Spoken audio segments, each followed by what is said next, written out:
nafsi bitaqwallah.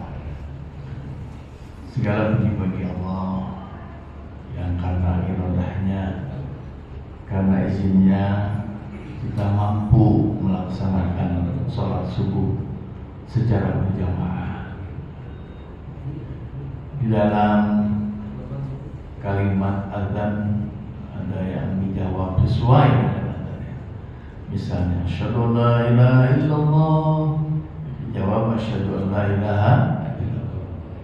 Tapi begitu hayya 'alas shalah, jawabnya la haula wala quwwata illa billah. Kok bisa beda?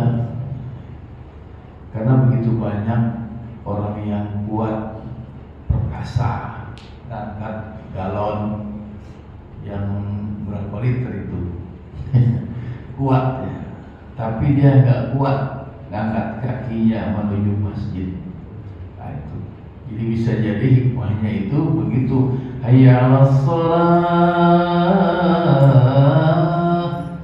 la haula wala quwwata illa billah.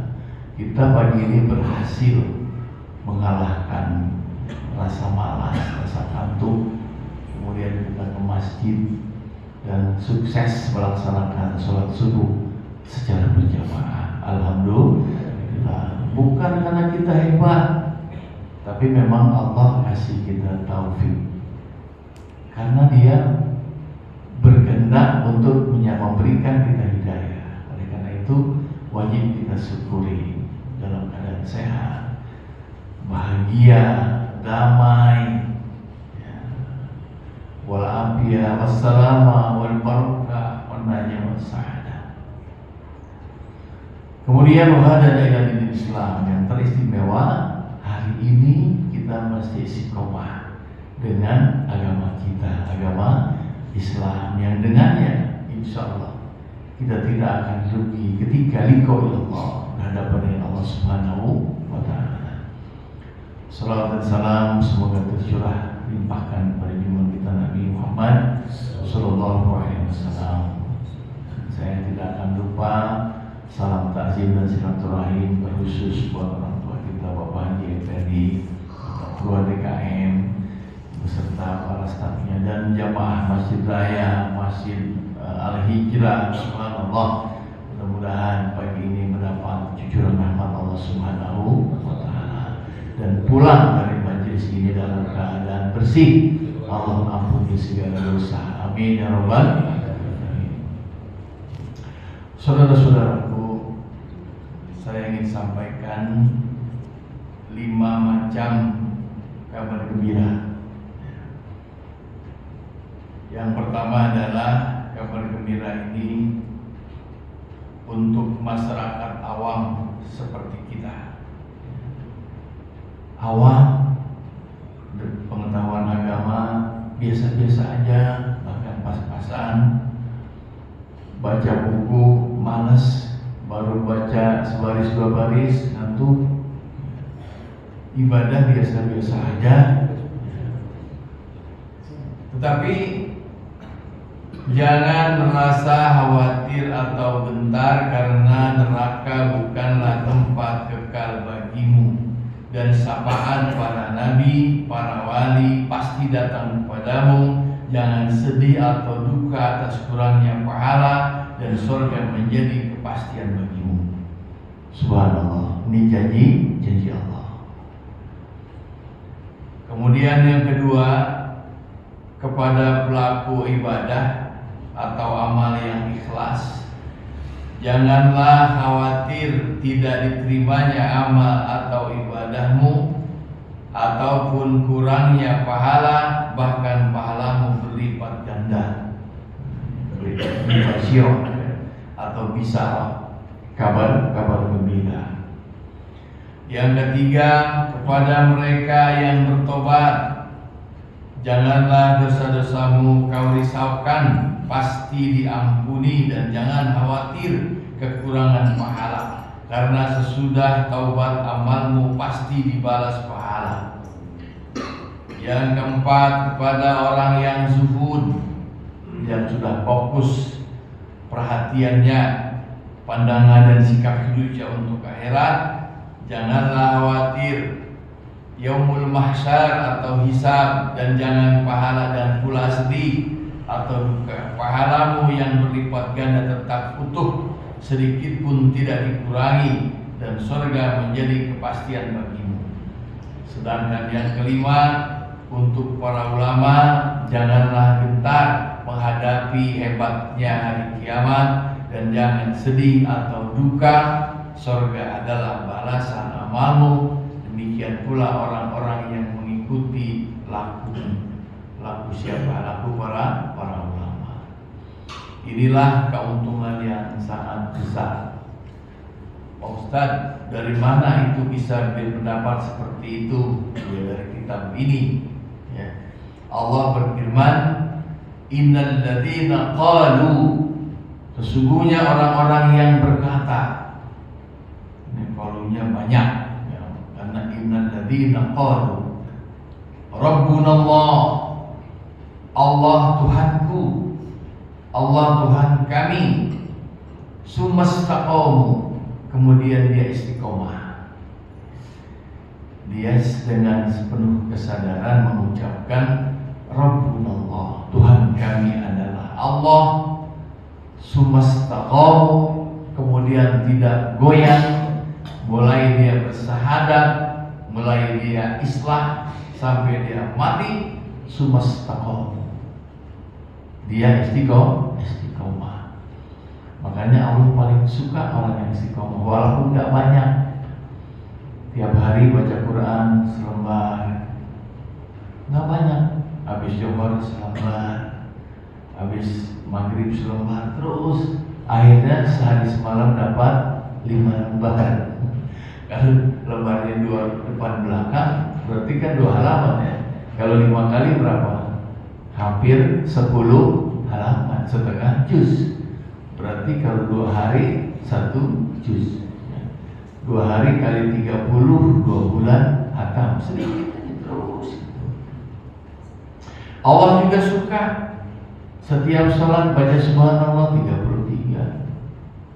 Ya, alhamdulillah 33, Allahu Akbar 33, la ilaha illallah semampunya, mau 20, 30, 100. Semesta kaum suka kepada istiqomah, konsisten. Ngapain? Tatanazzalu alaihimul malaikah, maka akan turun malaikat. Dia bilang begini, kata malaikat, alla takhafu wa la tahzanu, jangan takut, jangan sedih, jangan khawatir menghadapi maut. Ya, sebab biasanya orang kalau mau mati itu sedih, Pak. Ya, karena dia punya hitung-hitungan, umurnya udah 90, udah sakit-sakitan, udah masuk ICU, udah yakin 9,99% ujungnya selesai, maka dia akan gentar. Wah, nggak ada pilihan lain. Tapi kata malaikat, ala takhafu wa la tahzanu, jangan khawatir. Wa abshiru bil jannati allati kuntum tu'adun, malahan kasih kabar gembira. Kabar gembiranya, jangan khawatir, Allah sudah merindukan Anda. Wa abshiru bil jannah, jannah surga telah merindukan Anda. Allati kuntum tu'adun, itulah yang telah dijanjikan Allah Subhanahu wa ta'ala. Jadi tidak sulit sebetulnya, ya, tidak sulit untuk menggapai ridha Allah itu, tidak menggapai surga. Surga diberikan kepada orang yang mendapat ridha Allah Subhanahu wa ta'ala.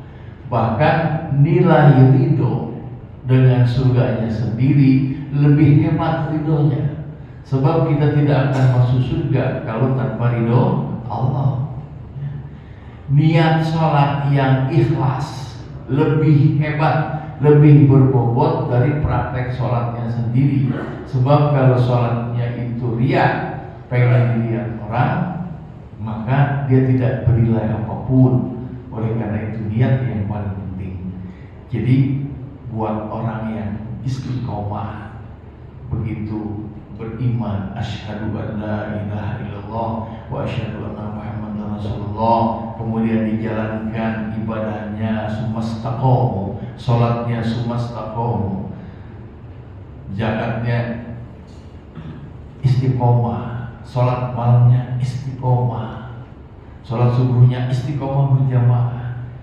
Alla takhafu wa la tahzanu, jangan khawatir.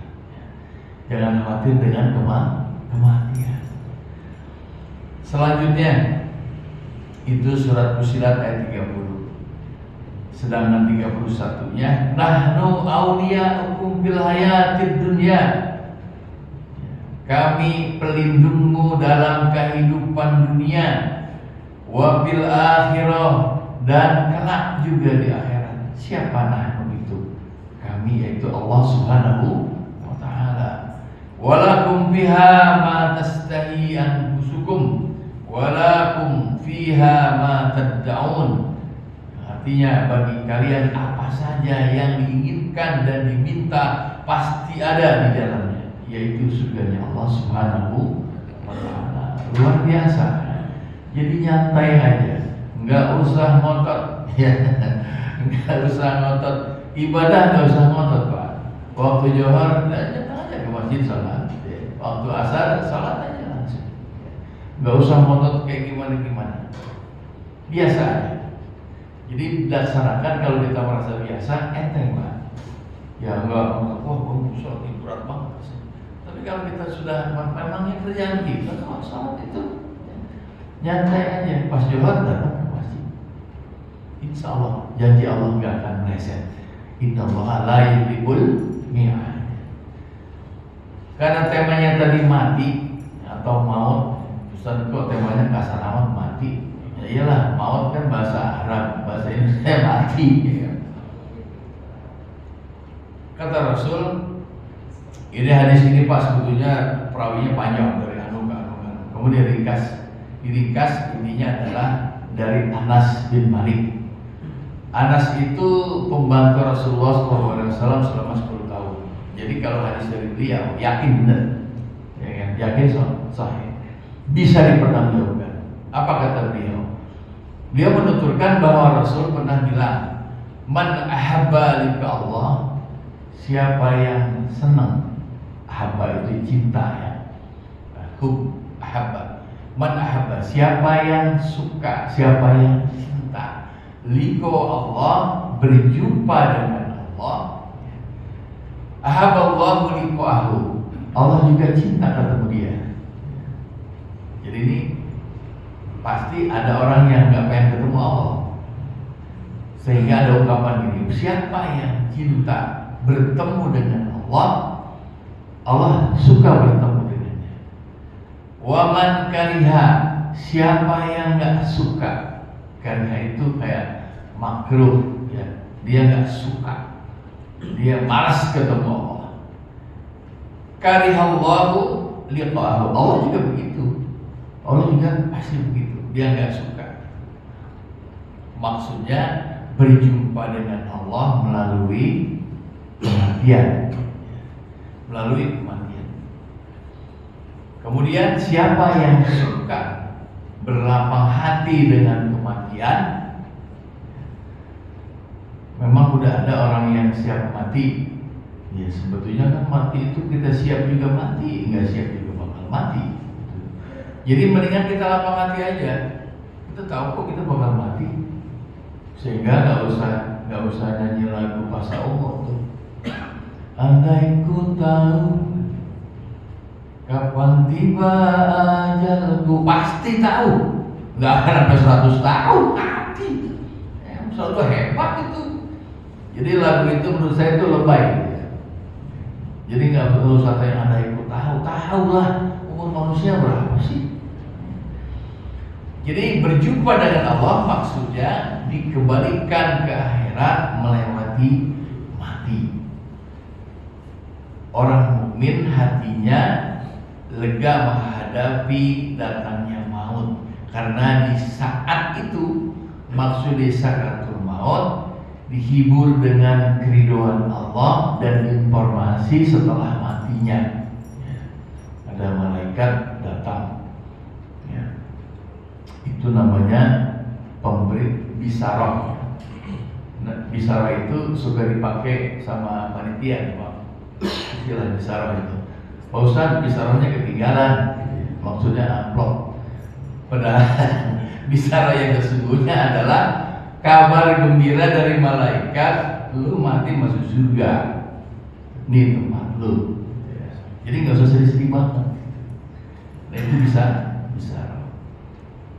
Tapi kata sahabat gini, ya Rasulullah, tapi saya belum suka mati.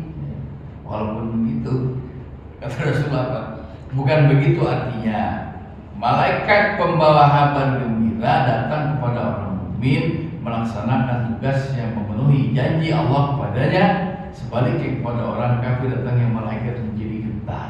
Jadi ada yang suka datang malaikat, menyambut malaikat, ada juga yang tidak suka dengan datangnya malaikat maut. Rasul pernah kedatangan Jibril memberi informasi dulu, karena Allah bilang gini, pesan kepada Jibril, tanyain, minta izin dulu, apakah Nabi Muhammad itu siap dicabut nyawanya sekarang. Kalau dia nggak siap, jangan main cabut aja. Pesan Allah kepada malaikat maut nih, maaf. Tapi sebelum itu Jibril kasih kabar dulu, itulah besar, kasih kabar, Assalamualaikum. Jadi nggak malaikat maut dulu yang datang, Jibril dulu datang. Assalamualaikum ya Muhammad. Waalaikumsalam. Gimana kabar Anda? Ya Anda tahu saya sedang sakit. Nggak usah sedih. Firdaus surga melindungi Anda. Allah sudah melindungi Anda. Tapi sebelumnya Rasul pernah bikin maklumat dulu kepada sahabat-sahabatku, ini kekasihku sudah kasih kabar supaya meninggalkan dunia ini. Mau milih mana? Akhirnya sahabat menangis, ternyata Rasul milih dipanggil kekasihnya, yaitu Allah Subhanahu wa Ta'ala. Terus Nabi Muhammad bilang gini, iya, kalau itu untuk secara pribadi saya itu sudah aman, ya. Surga Firdaus menanti, Allah sudah melindungi saya. Ini masalahnya umatku gimana ini setelah saya meninggalku nanti? Apakah nanti akan berantakan? Jadi kekhawatiran itu sudah terjadi sebenarnya. Apa kata malaikat Jibril? Dia nyantai aja. Allah tidak akan melantarkan umatmu, dan jaminan Allah haram bagi umat lain masuk surga sebelum umatmu masuk surga. Jadi perlu kita syukuri banget tuh ini sebenarnya. Syukurnya seperti apa? Ya taat saja, menjalankan dan merasa senang untung, karena kita bisa punya fase beberapa, Pak. Fase kita dulu jahiliyah.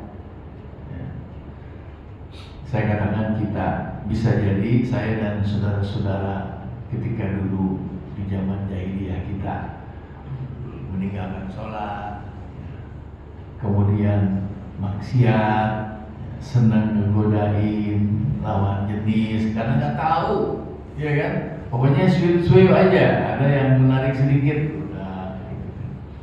Belum lagi cara mendapatkan rezeki. Fase ini kita wajib syukuri, kelewat udah, alhamdulillah. Fase kedua, fase beriman, fase islah diri. Allah tunjuki, Bapak punya rumah di Cibur Country yang masjidnya sampai ada 3-4 malah, ya kan? Dengan adanya masjid itu kita masuk masjid. Di sana kita banyak informasi tentang iman, tentang Islam, tentang akhlak, tentang bagaimana beribadah. Itulah keuntungannya. Akhirnya kita bilang begini, Masya Allah, seandainya saya waktu itu mati, hancur. Apalagi yang hobinya minum gitu ya, minum minuman keras. Astagfirullah, untung kita nggak mati pada saat itu. Kalau saat itu mati dalam keadaan mabuk, Allahu Akbar, kita syukuri. Pasti yang ketiga adalah biasanya Allah ganggu lagi dengan kenikmatan hidup mewah. Tetapi subhanallah, kita syukuri banget di usia kita, saya dan saudara-saudara yang sudah pada zona lampu kuning. Orang kalau udah umurnya kayak saya gini 66 gitu ya, dikit lagi 70 gitu ya, udah semua pada hadir tuh. Kaki mulai sakit, asam urat lah, lambung lah, sujud udah pusing, lama-lama sujud bangkitnya susah. Masya Allah, masih beruntung kita bisa bertobat. Karena 1 jam sebelum mati tobat kita masih diterima. Apalagi saya lihat di Muhajirin ini, ketika masjid ini luar biasa ya. Banyak sekali orang-orang soleh sudah. Banyak sekali orang udah fokus gitu. Ada yang sholat yang subuhnya datangnya sebelum jam 3 pagi. Subhanallah. Saya merasa paling pagi, ternyata ada yang lebih pagi lagi. Subhanallah. Ya, ada sahabat kita Pak Jarni, Masya Allah, beliau itu luar biasa. Dia kalau melihat ada bekas plastik, bekas minuman kecil itu diambil kantongin. Itu saking apa namanya? Dia sudah betul-betul islah diri, memperbaiki diri, pokoknya udah fokus atau zuhud, artinya fokus untuk kehidupan akhirat. Mudah-mudahan kita wafat dalam keadaan husnul khatimah. Amin. Kemudian hadis berikutnya, ini sanadnya dari Abdullah bin Miswar.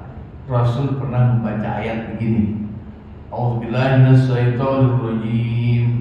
Faman yuridillahu an yahdiyahu yashrah sadrahu lil Islam wa may yurid an yudillahu yaj'al sadrahu dayqan harajan ka'annama yas'adu bis sama. Jadi artinya faman yuridillah, barang siapa yang dikehendaki Allah.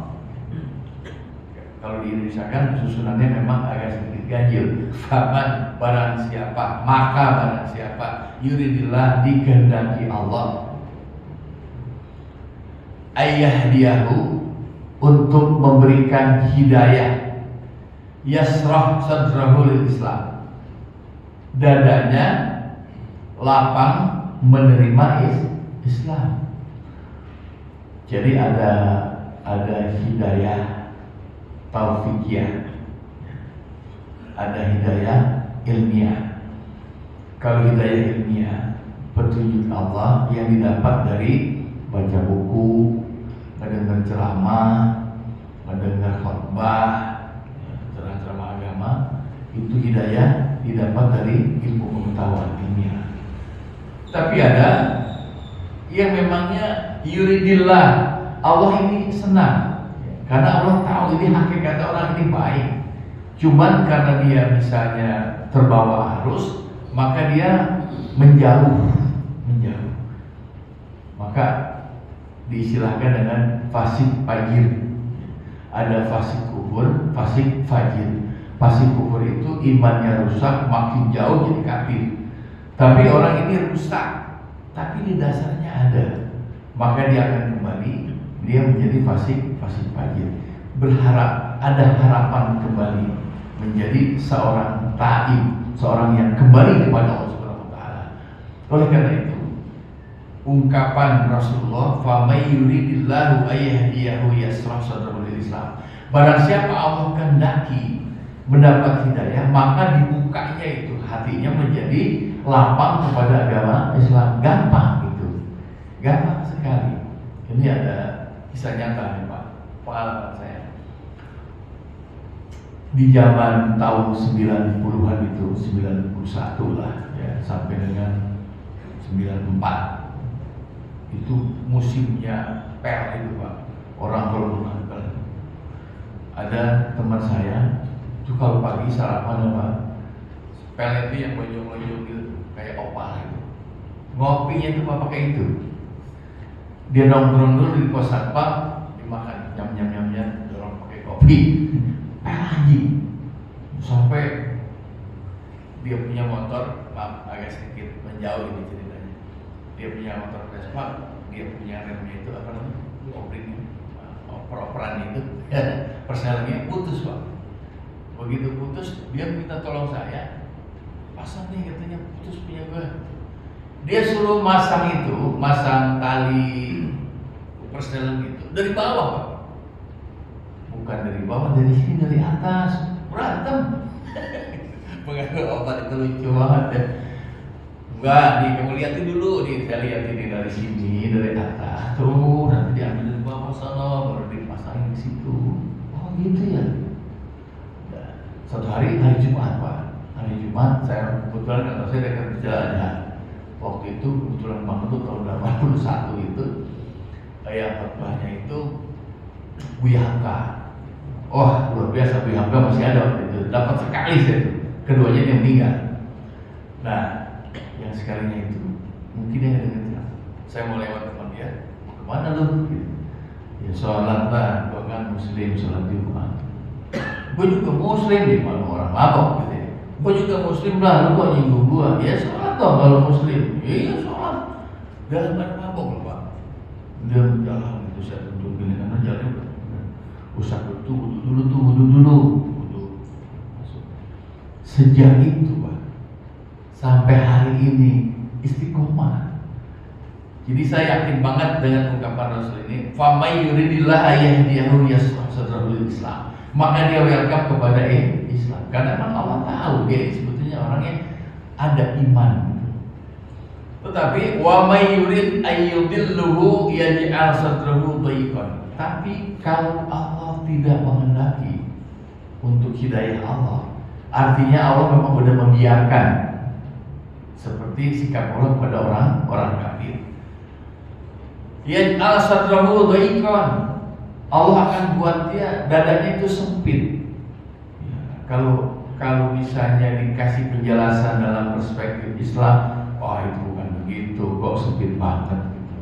Mana ada siksa kubur, orang udah mati di lagi, ya, karena dia ngebawanya bukan, karena dia hatinya tidak yasroh, tidak welcome kepada Islam.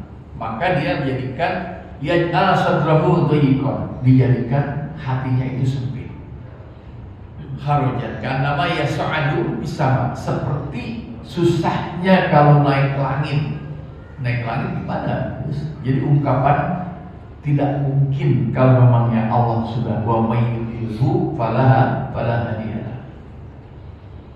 Summa qala, kemudian beliau meneruskan, idza dakhala al-islamil qalba, apabila telah masuk nur cahaya Islam ke dalam hati, insaraha wa anfasa fakila, maka Allah Subhanahu wa taala kemudian insaraha, melapangkan. Kalau ada nurnya itu udah mau masuk, nur Islam masuk, wa anfasa fakila, dia akan welcome kepada agama Islam. Kemudian sahabat tanya lagi, apakah itu ada bukti? Buktinya apa? Kalau orang itu masuk cahaya Islam ke dalam hatinya, kemudian hatinya menjadi lapang, sehingga sahabat tanya, hal dzalika min alamat? Apa gejalanya? Gejalanya apa ketika orang sudah masuk cahaya Islam itu? Qala na'am at-tajafi andaril gurur, dia sudah bete kepada pemukiman atau kampung al-gurur yang penuh kebohongan ini, yaitu penuh tipu daya, yaitu dunia yang palsu. Gimana nggak palsu? Kita kaya banget. Kekayaan kita tuh nggak habis dengan umur kita.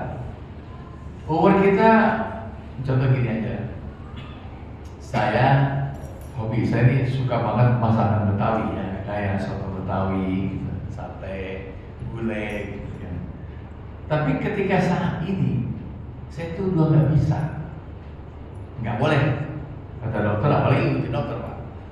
Daging kambing, daging sapi, gorengan, kacang-kacangan, susu, wah urutannya banyak, sayur asem, ya, yang itu favorit banget, dan itu yang murah, yang malah nggak boleh. Jadi sebetulnya dikatakan at-tajafi andaril gurur, berpaling dari kehidupan yang penuh kepalsuan. Itu gejala-gejalanya. Dia sudah mulai fokus untuk akhirat. Wal inabatu ila daril khulud. Kemudian dia fokus kepada daril khulud, alam keabadian. Wal istidad lil mauti, dan dia ancam-ancam sebelum datangnya mati, qabla nuzulihi, sebelum tiba waktunya. Nah, ini tuh gejalanya tuh. Kalau orang Islamnya udah masuk, dia kelihatan gitu ya, kelihatan udah Islam. Tiada hari tanpa Quran, tiada hari tanpa sholat berjamaah, dan diusahakan nggak pernah ketinggalan takbiratul imam. Luar biasa. Dan di Muhajirin ini udah banyak yang kayak gitu ya. Saya udah banyak yang saya jumpai jamaah-jamaah Masjid Muhajirin, Masjid Raya juga sama ya. Jadi sudah mulai merasa bete ya, andaril gurur, dengan keadaan dunia yang penuh tipu daya ya. Tipu daya, daril gurur. Kemudian wal inabatu ila daril khulud, dia fokus menuju daril khulud, kampung keabadian.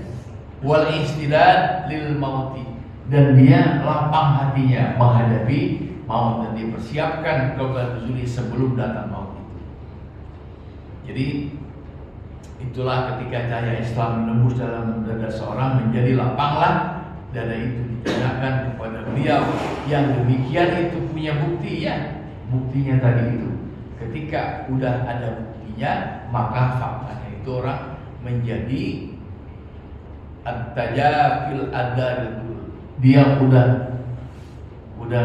kalau dibilang nggak tertarik sih bohong kali ya. Jadi fokusnya udah gila daril khulud. Ini ada daril. Di dunia ini kan sebetulnya memangnya semuanya serba menipu, serba sebentar banget. Lagi ngejar harta, ternyata malaikat juga ngejar. Akhirnya offset ketika dia belum sempat masuk masjid sama sekali, masih sibuk urusan. Oleh karena itu ini ada hadis kata Rasul, jangan lupa iktanim khamsan qabla khamsin, persiapkan 5 sebelum datang yang 5. Sababaka qabla haramik, mudamu sebelum datang tua. Pengertiannya sangat luas Pak, sababaka ini, muda sebelum tua ini. Karena hobi di waktu muda itu susah hilangnya Pak. Susah hilangnya. Hobi mancing, hobi dugem, hobi ya main-main yang sifatnya buang waktu. Nah, oleh karena itu jangan sampai ketika kita tua masih ada sifat-sifat seperti itu. Mungkin Bapak bisa, kalau misalnya datang ke klub malam, tempat dugem, itu masih ada orang-orang yang tua yang masih petantang petenteng, menunjukin tatonya, menunjukin kalau masnya gitu kan, gue banyak duit gitu. Masih ada yang petantang itu. Kenapa? Kata Rasul, iktanim khamsan qabla haram. Sababaka qabla haram. Jaga mudamu sebelum datang tua. Kalau udah tua itu susah. Kalau udah tua itu susah sekali. Dan penyesalan datang pada orang tua. Ya Allah, nyaman sekali Pak. Saya kalau kebetulan rumah saya dekat masjid Pak. Kalau habis menjelang subuh itu dengan baca Quran sedih banget. Kapan bisa baca Quran? Sudah offset, sudah telat. Ya. Jadi yang ada cuma penyesalan. Alhamdulillah lengkap sekali grup country ini. Ada grup hafal Quran. Ya, saya perhatikan setor, Pak Amri setor. Ya, subhanallah. Kemudian wasihataka qabla saqami, sehatmu sebelum sakit. Ya. Lalu udah jelas ya, sebab kalau sudah tua itu semua pada datang. Asam urat, asam lambung naik, kemudian tensi. Belum lama sahabat saya masuk rumah sakit Polri di ring. Begitu 1 minggu dapat kabar lagi meninggal. Ya. Pokoknya kayak gitu-gitu deh. Ya, makin mengerikan. Kemudian wa faraguka qabla subrika. Ini lapang sebelum sempit. Wa ginaka qabla fakrika, kayamu sebelum miskinmu. Sebab kalau mau sedekah, kalau mau beramal, jangan nunggu fakir lagi. Ada aji mumpung yang bagus. Ini aji mumpung yang bagus Pak. Mumpung ya muda sebelum tua. Mumpung sehat sebelum sakit. Mumpung lagi lapang sebelum datang sempit. Mumpung kaya sedekah. Yang gak kaya sedekah ilmu, sedekah pemikiran, sedekah ilmu. Wahayata qabla mautik, mumpung masih hidup. Ya, jadi ada 5 mumpung. Silakan saja. Oleh karena itu tinggal 5 menit lagi. Ya, tadi dibatasi sampai jam 5.35. Jadi jadikan malam itu, kata Rasul, al-lailu tawilun. Malam itu panjang sebenarnya. Wala tukasirhu bimana nih, jangan dibikin pendek karena tidur. Sebab kalau tidur itu ya selesai. Orang kita baru tidur gini tiba-tiba udah azan subuh, pendek. Jadi ngapain bikin panjang dengan sholat? Apalagi seusia saya, karena tadi dari awal saya sudah katakan usikum wa nafsi. Saya berwasiat kepada bapak-bapak senior-senior saya, ya, wa nafsi, dan diri saya kita kepada Allah untuk selalu istiqomah dengan takwa Allah Subhanahu wa taala. Kemudian wa naharu mudhi'un. Mudhi'un itu bercahaya. Al-diya itu bola api. Jadi an-naharu mudhi'un. Siang itu terang benderang. Para tukadirhu bi athani. Jangan dibikin gelap dengan perbuatan dosa, karena menjadi gelap nantinya. Dan sekali lagi saudara-saudaraku, jadi intinya adalah aksiru, perbanyaklah dzikroha dimilladza, pemutus kenikmatan hidup yang disebut dengan mati. Karena mati itu bisa jadi pintu babun, bisa pintu-pintu taman surga atau pintu-pintu jurang api neraka. Summa qala innamal qabru radatun, kata Rasul. Sesungguhnya kubur itu menjadi taman riyadil jannah, dari taman surga. Juga au-hufratun min hufarin nar, bisa jadi menjadi apa namanya itu jurang-jurang dari jurang api neraka. Kita simpulkan bahwa sakaratul maut itu sakit, sakarat sakit. Makanya jangan pernah lupa membaca doa Allahumma inna nas'aluka salamatan fid din wa afiatan fil jasad wa ziyadatan fil ilmi wa barakatan fil rizqi wa taubatan qoblal maut wa rahmatan indal maut wa maghfiratan ba'dal maut. Matinya dikasih rahmat, sudah mati diampuni. Saudara-saudaraku, oleh karena itu yang terpenting adalah buat kita adalah istiqomahnya. Sehingga kata orang Arif, bagi orang yang merangkak sehat tidak patut merupakan 3 perkara. 1, kerusakan dunia dan pergolakannya. Yang kedua, kematian. Yang ketiga, afat atau kerusakan dunia yang tidak mungkin dihindarkan. Kalau kerusakan dunia itu memang sudah hukum alam, artinya sudah sunatullah. Rusaknya begitu, di penghujung zaman pasti akan terjadi. Oleh karena itu buat kita adalah tidak usah galau, fokus saja, kemudian istiqomah saja, waktunya sholat, waktu ada rezeki kita bersedekah, ya, ada rezeki kita tingkatkan ibadah kita dengan rezeki itu berupa zakat dan sebagainya tunaikan. Mudah-mudahan bermanfaat. Silakan diberi waktu untuk yang mau bertanya atau mau curhat atau berbagi pengetahuan, silakan.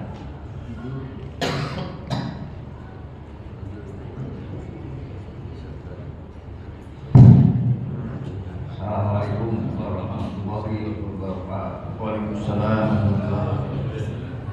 Di judulnya kan kematian dalam penderitaan, ya. Dan penderitaannya, merasakan penderitaan. Mungkin ada cara-cara meringankan, ada penderitaan tapi meringankan penderitaan itu dengan tadi contoh-contoh yang sudah ada doa. Mungkin ada doa yang kira-kira lebih aktual lagi, mungkin ada. Silakan. Assalamualaikum warahmatullahi wabarakatuh. Waalaikumsalam. Ya. Tapi ini ada kabar gembira lagi Pak Hartono.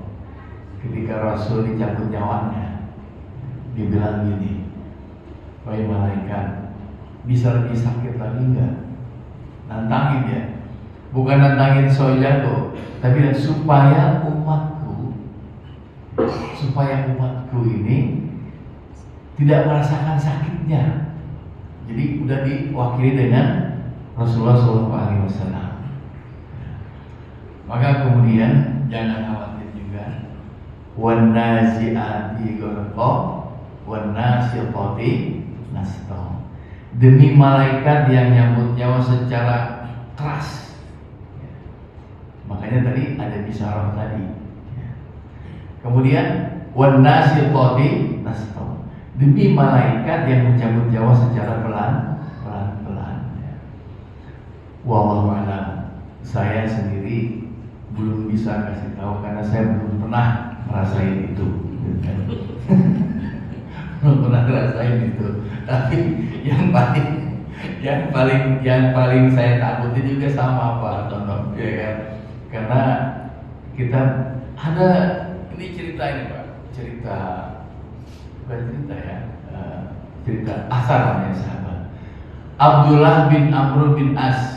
Abdullah bin Amr itu dia pernah bilang gini, kata Abdullah, ya ayah kan selalu suka bilang heran, kenapa orang kalau mau mati itu dalam keadaan nggak pernah kasih berita, nggak pernah kasih kabar. Paling kabarnya gini, kalau orang yang soleh bilangnya gini, hai anak, hai cucuku, jangan pernah meninggalkan sholat, gitu ya, jangan tinggalkan sholat. Ada lagi yang lain, kayak cucuku kuliah yang betul, nanti pekerjaan perusahaan opa siapa yang akan pegang. Beda kan dua sisi. Yang satu suruh belajar sholat, yang satu suruh belajar ilmu manajemen, ilmu accounting supaya bisa mengelola perusahaan. Itu beda sisinya. Nah, ini kata Amr bin As ketika menjelang ajalnya bilang gini, kematian itu seperti pohon di dalam dada itu ditarik dari buntutnya, ikut semua. Oleh karena itu yang terpenting adalah Allah tadi itu, Allah mahawin alaina fi sakaratil maut, dia Allah ringankan. Itu doa yang tadi itu Pak, lanjutkan aja itu, saya nggak punya tambahan lagi. Allahumma barik li fil maut. Nah, fil maut. iya, Wa berkah ya. wa fi ma ba'dal maut. Nah, alhamdulillah dapat ilmu baru. Kalau saya, karena saya dapatnya itu aja. Ya. Jadi wa taubatan qabla maut, wa rahmatan inal maut, wa maghfiratan ba'dal maut. Kemudian Allah mahawin bisa karotil maut. Ya Allah ringankan ini mabok sekarang. Sebab sakara itu mabok artinya. Kalau sakarot itu bentuk jamak. Jadi mabok-mabok ketika menjelang mati dicabut. Orang mabok. Kalau seandainya dilepas, orang itu guling-guling. Nauzubillah nauzubillah. Yang penting mudah-mudahan tadi itu kita berharap wan nasiqati nasqa. Allah kirimkan malaikat yang nyebut nyawanya gak galak. Ya kan? Ayo pelan-pelan dibimbing gitu, pelan-pelan. Asal mau pingsan dilepas lagi pelan-pelan. Mudah-mudahan kita wafat dalam keadaan husnul khotimah. Amin ya rabbal alamin. Silakan Pak Suri. Assalamualaikum warahmatullahi wabarakatuh. Waalaikumsalam. Kematian itu pasti menimpa semua makhluk hidup. Dalam firman Allah surat Al-Munafiqun ayat 11 itu ayat 11, Allah tidak akan menunda kematian seseorang apabila telah waktunya telah tiba. Alam hati apa yang kamu kerjakan. Kemudian di ayat 10 itu di kalimat terakhir, orang yang meninggal itu minta dihidupkan kembali supaya dia bersedekah agar dia dimasukkan ke dalam golongan orang-orang saleh. Dan saya ingin tanyakan ini Pak Ustaz, apakah orang yang meninggal itu, orang mati itu serta merta sudah menyelesaikan semua permasalahannya di dunia? Itu yang pertama. Yang kedua, menyambung pertanyaan pertama tadi, tentunya orang meninggal itu akan meninggalkan anak dan istri. Dan hal ini janda. Apakah masjid ini bisa menjadi lembaga sosial untuk meringankan penderitaan janda tadi yang ada di sekitar ini? Sekedar informasi, alhamdulillah di Cibubur Country ini informasi janda itu ada sama Pamri. Pamri tahu bahkan beliau juga tahu mana janda yang kaya atau janda yang biasa-biasa. Bahkan juga beliau tahu mana janda yang masih bunyi maupun janda yang sudah tidak bunyi. Terima kasih, mohon penjelasannya Pak Ustaz. Assalamualaikum warahmatullahi wabarakatuh. Waktu kematian la yastakhiruna sa'atan wala yastaqdimun. Kematian itu sudah ditetapkan, wala yastaqdim, nggak bisa dimajuin, nggak bisa dimundurin. Lalu untuk apa kita berdoa? Allahumma tawil umurna, ya Allah panjangkan umurku. Kan bertabrakan. Sesungguhnya kematian itu waktunya nggak bisa dipajuin, nggak bisa dipundurin. Tapi ada juga ungkapan Rasul, barang siapa yang rajin bersedekah dan silaturahim, Allah akan panjangkan umurnya. Dan gimana ini Pak Ustaz? Iya. Jadi ada qadha dan qadar. Kalau qadha itu penetapan, Pak Suli ditetapkan di Lauhul Mahfuz umurnya 90 tahun. Itu ketetapan. Belum dieksekusi itu. Belum dieksekusi karena Pak Suli masih hidup ternyata. Karena masih lama kalau ditetapkan umur 30 dan secara qadha. Tapi belum dieksekusi. Kalau pada persoalan itu kemudian Pak Suli berdoa. Doa ya Allah. Pak Suli sering silaturahim. Pak Suli kemudian minta dipanjangin umur. Kata Allah, udah ketetapan itu rubahnya. Kalau Allah punya kehendak bisa nggak? Ya bisa. Orang gue yang bikin kok ketetapannya. Saya yang bikin SK itu, cabut SK itu, ya kan bisa. Nah jadi beda. Jadi oleh karena itu Allahumma tawil umurna boleh dibaca. Ya Allah panjangkan umurku dalam taat, ya. Panjangkan umurku dalam keberkahan. Tadi pertanyaan yang pertama itu apa Pak Suli? Apakah setelah kematian itu permasalahan dunia akan selesai? Oh iya, ya tentu saja selesai. Karena nggak ada lagi. Idza matablu adab bin qata'amal dan taratin. Persoalan dunianya udah enggak sedekah jariah, amalun, kemudian ilmu yang bermanfaat dan doa dari anak. Dan orang itu biasanya diwafatkan, tidaklah Allah cabut nyawa seorang melainkan Allah sempurnakan rezekinya sudah habis, makanya dia mati. Kalau urusan dunianya selesai, dia nggak bisa, sholatnya selesai, nggak sholat lagi, ya kan? Kemudian ibadahnya juga nggak bisa ibadah lagi, nggak bisa nyari duit lagi, selesai. Tapi urusan ada yang tidak selesai, nanti pengadilan Allah Subhanahu wa taala. Nah, seperti apa? Pengadilan Allah taala itu juga ada rahmat Allah. Yang penting tadi orang itu nih ya, tidak sirik ya. Kalaupun dia masuk neraka, dia tidak akan selamanya di neraka. Dia akan masuk surga sesuai dengan kadar kesalahannya. Asal jangan dosa sirik. Dosa sirik juga bisa diampuni kalau tobat. Siapa bilang dosa sirik nggak bisa terampuni? Bisa. Kalau dia tobat. Ya nggak terampuni kalau siriknya ke bawah mati. Ya. Ada lagi yang nggak selesai, Pasuli, utang. Ya. Apakah utangnya ketika mati selesai? Kalau bank sih mungkin tergantung.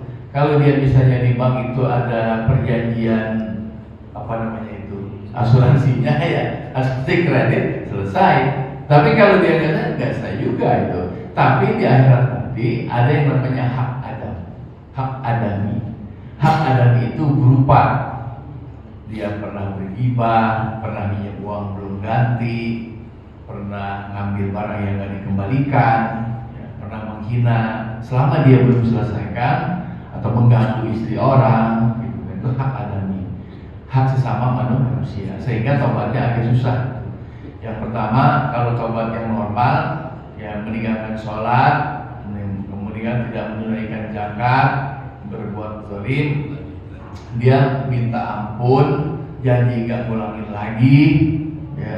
Kemudian menyesal, udah. Tapi kalau yang ada hak adami ini, jadi pertanyaan, apakah seseorang yang meninggal itu hak-haknya sudah selesai? Belum. Jadi ada yang selesai dan tidak selesai. Jadi karena kubur itu atau mati itu hanya babun, pintu saja. Nanti ada alam barzakh yang alam di mana kita dimintai pertanggungjawaban, apalagi sampai hari kiamat. Jadi ada itu ya. Jadi haknya kalau dia punya dosa dengan Allah langsung bertobat, langsung selesai. Tapi dosa yang hak adami tadi nanti di akhirat akan diselesaikan. Sehingga banyak orang yang datang kepada Allah dalam keadaan muflis, dalam keadaan bangkrut. Kenapa bangkrut? Datang dengan sejumlah pahala, sholat, pahala zakat, pahala puasa, pahala sedekah, pahala berbuat baik, amar ma'ruf nahi munkar. Tapi kemudian begitu masuk surga, orang tentu lupa dia punya urusan sama saya, potong. Tentu lupa dia punya urusan sama saya, potong. Begitu pahalanya habis, maka dosa orang itu ditransfer kepada yang penagih hutang. Jadi kesimpulannya, apakah orang yang meninggal itu urusannya selesai sampai situ? Tentu saja ada dua perkara. Kalau yang berkaitan dengan ibadahnya selesai, amal. Tetapi ada perkara yang belum selesai, perkara yang hak adam atau hal-hal yang masih minta dipertanggungjawabkan. Dan nanti ada hisab, ada mizan dan seterusnya. Wallahu a'lam. Semoga bermanfaat dan mohon maaf jika kurang puas. Dan yang kembali satu nama ada yang berjawab tadi. Ya. Ada yang berjawab tadi. Oh gitu. Yang kedua apa? Lembaga masjid. Oh iya. Lembaga masjid itu ada Pak Hastono sebagai ketua DKM, ada. Jadi yang kayak gitu, ya sebetulnya kalau fungsinya masjid emang seperti itu. Masjid harus ada baitul mal, rumah harta yang bisa menampung fakir miskin. Dan fakir miskin ditetapkan ada 8 asnaf, itu yang berhak mendapat zakat. Itu bisa diambilkan dari zakat, baik zakat mal maupun zakat fitrah. Kalau zakat fitrah harus lagi, zakat mal tidak. Zakat mal bisa dikelola kok, bisa dikelola menjadi simpan di baitul mal Jadi rumah harta mungkin masjid itu bisa menjadi Islamic Center. Teknis pengelolaannya itu yang agak susah. Kalau soal teori mah sebetulnya memang ada itu, ada 8 asnaf. Ya. Jadi kalau kata undang-undang, orang miskin dikuasai negara, diurus dengan negara. Sama, itu juga mungkin diambil dari Al-Quran juga. Jadi ada 8 asnaf. Innamas shadaqatu lil fuqara wal masakin wal gharimin wal amilin, ada 8 asnaf. Nah, soal masjid itu memang secara teknis kita masih belum mampu untuk menjamin itu. Tetapi alhamdulillah Masjid Muhajirin saya sudah tahu itu ada itu ya, setiap bulan itu ada sedekah untuk yatim, ada santunan beras untuk ya ada, itu sudah ada ya. Jadi Pak Suri bisa didaftarkan aja. Wallah ya. Silakan Pak Agus Bismo. Assalamualaikum Ustaz. Izin saya sedikit ya Ustaz ya. Yang kita pahami sering dapat penjelasan bahwa orang itu akan meninggal sesuai dengan kebiasaan Ustaz. Oh iya. Kalau dia biasa berada di tempat yang baik, insya Allah kan meninggalnya baik Ustaz. Nah, saya coba melihat dari kisah-kisah dulu dan ada seorang pelacur yang kehidupannya sehari-hari pasti berada di tempat yang tidak baik kan ya. Pada saat terakhir dia memberi minuman kepada seekor anjing Ustaz ya. Nah, ternyata dalam perbuatan yang sekali aja dia masuk ke dalam surga Ustaz ya. Sementara perbuatan yang sebelumnya kan maksiat terus Ustaz ya. Terus kedua yang yang berseberangan itu ada sahabat Nabi yang saya pernah dengar terkena anak panah itu, kemudian sebelum meninggal dia sempat seperti bunuh diri Ustaz. Nah itu ternyata Rasulullah bilang bahwa itu di neraka gitu. Jadi saya lihat dari dua peristiwa itu ada sesuatu yang kontradiksi ya, dari pertentangan gitu ya, dua peristiwa tadi. Nah yang pertanyaan saya ini Ustaz, bagaimana caranya kita, apa yang kita harus lakukan ya, supaya terhindar dari peristiwa yang kedua itu kan? Karena zaman sekarang ini kan godaan begitu besar ya Ustaz ya, dimana-mana bermunculan hal yang kita bisa kita hindari. Itu aja Ustaz, terima kasih Ustaz. Assalamualaikum warahmatullahi wabarakatuh. Secara faktual, kadang-kadang Rasul itu kalau bicara tuh dia lihat juga Pak, lihat secara ada tekstual, ada kontekstual. Dalam ayat itu, dalam kasus itu, orang itu diwafatkan sesuai pekerjaannya ialah orang, katakanlah sederhananya, orang tukang sholat ya bisa jadi matinya ketika sholat, bisa jadi matinya di masjid. Secara logika, tidak secara rasional, tidak mungkin orang ahli sholat, ahli masjid matinya di tempat dugem, karena dia nggak pernah dugem lah, ya kan? Dia pasti matinya bukan di tempat itu, maka dia matinya di tempat yang mulia. Bisa jadi mati dalam kondisi sujud, lagi baca Quran, banyak qori baca Quran. Ada imam lagi jadi imam kemudian meninggal, maksudnya seperti itu. Jadi orang itu meninggal tergantung kebiasaan atau pekerjaannya. Pak supir karena dia lagi nyupir mati di jalan tol, misalnya kecelakaan. Nah seperti itu pengertiannya. Jadi secara kontekstualnya seperti itu. Lalu ini memang bahwasanya surga itu haknya Allah. Karena rahmat Allah. Gini Pak Ujung, di dalam sebuah hadis sahih, Allah menurunkan rahmat itu cuma 1% dari 100% kasih sayang. Dengan 1% itu, semua binatang, makhluk hidup, manusia diberi rahmat. Sehingga yang nggak punya akal pun, kuda udah lagi lompat, dia hampir diinjak anaknya, dijingkrak lagi supaya nggak diinjak anaknya. Itu karena rahmat Allah SWT. Dan ada kasus orang Bani Israel, dia beribadah selama 500 tahun, difasilitasi air sama Allah Ta'ala, dia berdoa, ya Allah matikan aku dalam keadaan sujud, Allah kabulkan. Kemudian ketika dia mati, kata Allah, hai malaikat, masukkan dia ke dalam surga karena rahmatku. Ya. Tapi kemudian orang itu, ya Allah masukkan aku ke surga karena ibadahku. Oh gitu, kalau gitu timbang. Ternyata amalnya yang 500 tahun itu ditimbang nggak cukup untuk menebus nikmat yang diterima, mata aja nggak cukup. Kemudian dilemparkan ke neraka, dia sadar, ya Allah jangan masukkan ke neraka, masukkan aku ke surga karena rahmatmu. Orang yang tadi itu seorang pelacur, ya, ahli maksiat, ya. Kemudian dia melihat anjing yang terengah-engah, dia baru minum, dia turun lagi, diambil pakai selopnya itu air, masukkan dikasih anjing itu. Kalau gitu kok matinya nggak seperti itu. Itu gambar hadis itu menggambarkan bahwa surga itu hak prerogatif Allah. Intinya untuk menjelaskan jangan sombong dengan ibadah kita, namanya ujub. Orang kalau bangga dengan ibadahnya, gue gitu loh, gue pasti masuk surga karena gue ahli ibadah. Jangan sampai berlaku seperti itu. Jadi ada, kalau Allah berkehendak dan memang surga itu haknya Allah, pelacur pun udah berdosa, cuma Allah suka dengan tindakannya, ngasih makan anjing, ngasih minum anjing yang sedang kehausan, Allah berhak memberikan rahmatnya.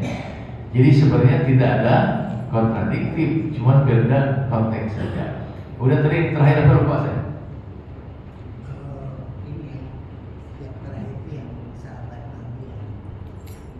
Oh iya betul. Gini, itu hadis tentang ikhlas. Tentang ikhlas. Ada seorang sahabat menilai, ya Rasulullah, beruntung banget si Anu matinya jihad di dalam fisabilillah, dia pasti masuk surga. Untung banget dia. Gitu. Kata Rasul, belum tentu. Karena ada juga orang yang berperang, kemudian tangannya habis, putus di sini, putus misalnya. Daripada gua kena begini, hidup juga gua gak jelas, dengan membunuh aja sekalian, mati sekalian, jadi bunuh diri. Jadi matinya bukan jihad fisabilillah, terhitung matinya bunuh diri. Nah kembali kepada innamal a'malu binniyat wa innamal likulli imri'in ma nawa. Jadi kembali kepada niatnya. Nah yang tadi itu cerita yang sahabat kena panah itu sebetulnya Rasul sedang menjelaskan ibadah itu harus ikhlas. Wah, ada banyak orang yang mati fisabilillah tapi masuk neraka, sholat kenceng juga masih neraka, amal ibadahnya lemparin ke mukanya dianggap kotor, ya karena dia tidak ikhlas. Bohong kamu sholat itu bukan pengen ketemu saya, tapi pengen dapat penilaian masyarakat. Ya Allah, saya udah pergi haji. Bohong kamu. Haji kamu itu cuma karena mau nyalon kepala desa, karena supaya ada haji Surya Basrinya. Akhirnya juga sepele. Nah itulah yang terakhir tadi, keterangan itu cerita tentang ikhlas. Baik di mata manusia bisa jadi dia itu sahih, ya, tapi di mata Allah belum tentu, karena Allah yang Maha mengetahui. Kira-kira seperti itu. Wallahu a'lam. A'udzubillahi minasyaitonir rajim. Bismillahirrahmanirrahim. Alhamdulillahirabbil alamin. Allahumma shalli ala Muhammad wa ala Muhammad. Allahumma ighfir lana dzunubana wa li walidina warhamhum kama rabbawna shighara. Allahumma salli 'ilman nafi'an wa amalan mutaqabbalan wa rizqan halalan wa rahmatan thayyibatan wasi'atan fid dunya wal akhirah. Rabbana atina fid dunya hasanah wa fil akhirati hasanah wa qina adzabannar. Wa sallallahu ala sayyidina Muhammadin wa ala sahbihi ajma'in walhamdulillahirabbil alamin. Subhanakallahumma wa bihamdika asyhadu an la ilaha illa anta astaghfiruka wa atubu ilaik. Assalamualaikum warahmatullahi wabarakatuh.